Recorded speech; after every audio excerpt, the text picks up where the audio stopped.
Foundation revealed that 15% of election officials have resigned because of harassment. Lingering fallout from the suspicion falsely injected into our voting system since the 2020 presidential election. Registrars and county clerks across the country are calling on Congress for greater protections and more funding to replace people who've left the field. Harassment also targeting those using established legal political processes to push for the kind of change they believe is needed in their communities. A campaign run by Fox 40's own GOP consultant Tim Rosales recently targeted by what appeared to be a hazardous substance. And Tim, you are running the Recall Gascon effort in Los Angeles County, an effort by conservative forces to recall liberal Los Angeles District Attorney George Gascon. What happened last Thursday? Well, number one, I mean, the recall is being supported by Democrats, Independents, Republicans. It's pretty widespread.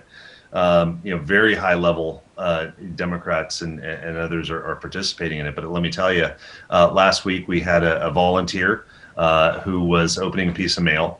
And that that enclosed or should have enclosed a petition, and you had white substance that got all over the table, and you see it there, all over the volunteer. And out of the abundance of caution, obviously contacted authorities. There was also some hate mail or hate symbols and insignias, and I won't go into what those were, but everybody can probably imagine that were enclosed inside that piece of mail. With everything around, the authorities were contacted, and as I said, out of the abundance of caution, they did dispatch hazmat unit and others, LA Fire Department, LAPD. The professionals there, obviously with both departments, are fantastic. They quickly assessed the situation and tested everything, tested the individuals involved, and made sure that everybody was safe. Now, you're working on campaigns all of the time, talking politics all the time. This recall petition that came in had, it's been reported, swastikas all over it, and said, please send your petition to Adolf Hitler, and then included an expletive. What went through your mind when this campaign volunteer ended up covered in this white powder that at the time nobody knew if it was hazardous or not? It is since found to be baking soda, but nobody knew that in the moment. Well, of course, yeah, and it just goes to kind of show, and you talked about it, the toxicity and the level that we're seeing, in politics today. I mean, you talk to people who work in campaigns and do these types of things in other countries, where in other countries you're on the wrong side of a political election, and you better get out of the country.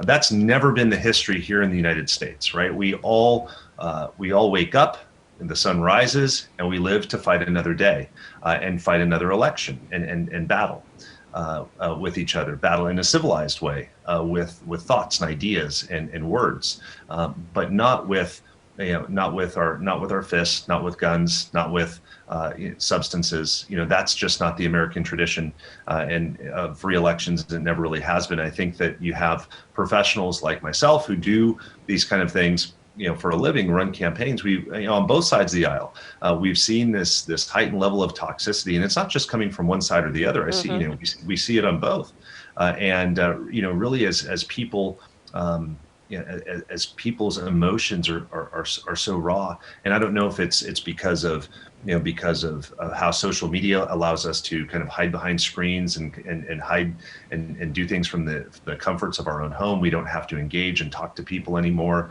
or what the cause is. But the fact is it needs to change, and I think you need people of goodwill on both sides, and people who just come together as Americans. I mean, we've got some differences and things. I have to tell you, if you go to other countries and you talk to other countries about the differences between Republicans and Democrats, and you do that, they will sit there and say, well, I don't understand the difference. What's the difference? Because in other countries, you see such vast differences between parties. Okay.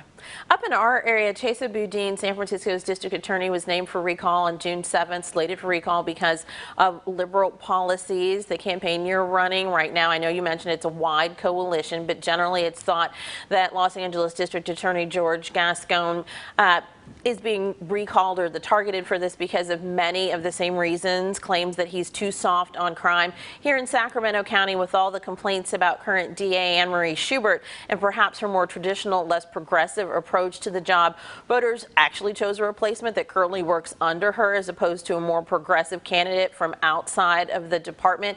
These are some of the biggest areas in our state. What do you see happening with the electorate when it comes to these positions? Well, I think, public safety certainly is a top issue. You look at San Francisco, no one would call that a conservative bastion by any stretch of the imagination.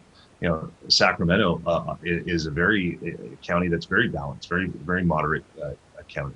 Los Angeles County, again, is completely, in terms of partisanship, is what you call a Democrat, county. I think what's happening is that people, again, all people are looking at the crime and some of the policies that have influenced and seen this rise, or where criminals feel empowered, emboldened, smash and grabs. We have early release. We have a number of things, and they're saying, you know what, I'm for criminal reform. I'm to make sure that we have a system that's fair and just.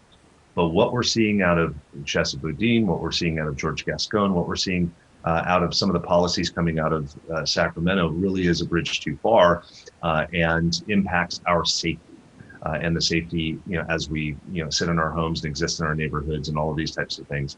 And that's where I think people are the pressure point really is coming to bear on these district attorneys who have these policies. All righty, we are going to have to put a pin in it right there, but we so appreciate and so glad to learn that there was actually nothing hazardous in that letter. And I hope, I know from the California Voter Foundation, there are concerns about the chilling effect that some of these things have had on the process. And recalls are things that, come from the people, come from campaigns.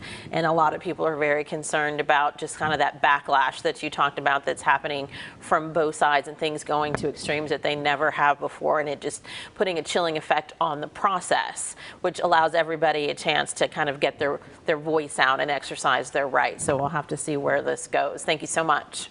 Thank you.